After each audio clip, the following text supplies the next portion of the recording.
Accenture just tanked nearly 18% in one day. We're talking a massive red flag in tech consulting. But while that stock is crashing, semiconductors are having their best week in months.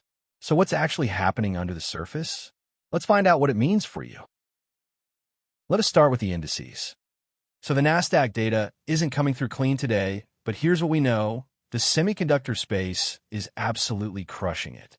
You've got Texas Instruments, Qualcomm, and KLA all posting solid double-digit weekly gains. The chip sector is leading this whole rally, and honestly, that's a meaningful signal.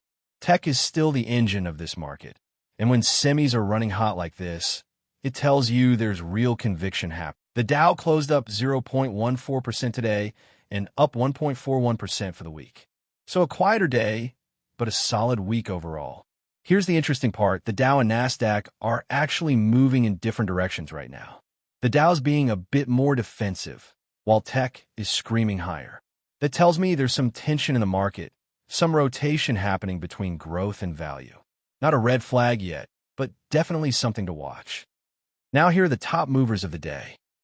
Accenture is absolutely getting crushed, down 17.97% today and down 23.6% for the week. That's a serious decline.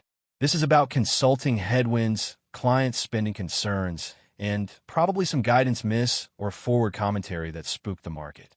When a mega-cap consulting firm like ACN is falling this hard, it usually signals that Fortune 500 companies are tightening their belts. That's a meaningful warning signal for corporate health. Now KLA is having a completely different week. Up 8.73% today and up 7.63% for the week. KLA is a semiconductor equipment maker, and with chip demand looking stronger, their order books are getting healthier.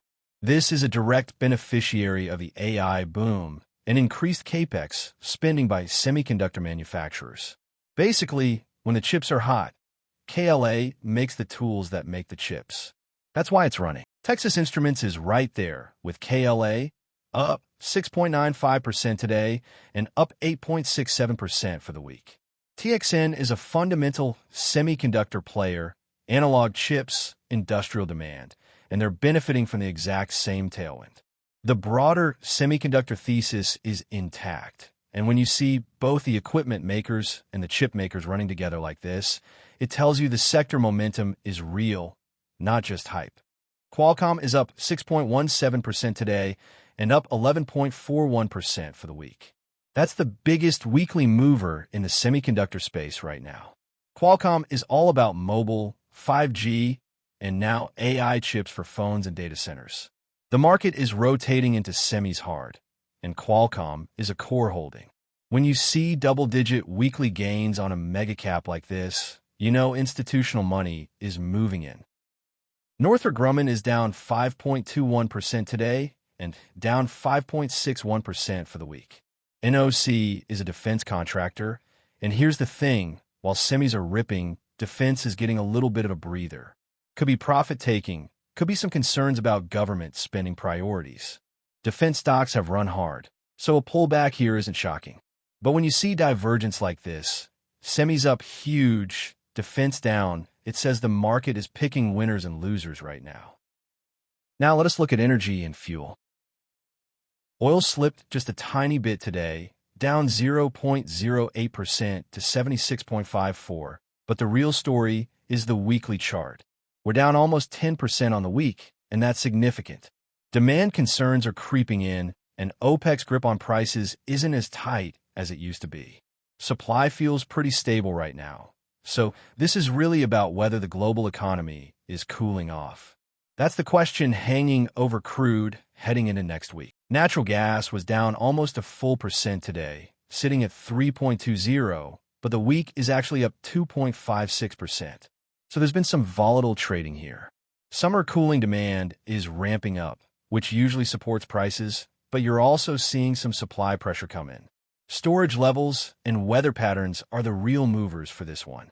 Not as flashy as crude, but important if you're tracking energy broadly. Moving on to metals. Gold is doing what gold does when people get nervous. down 1.21% today to 4,172.90, and down 1% for the week. Here's the thing.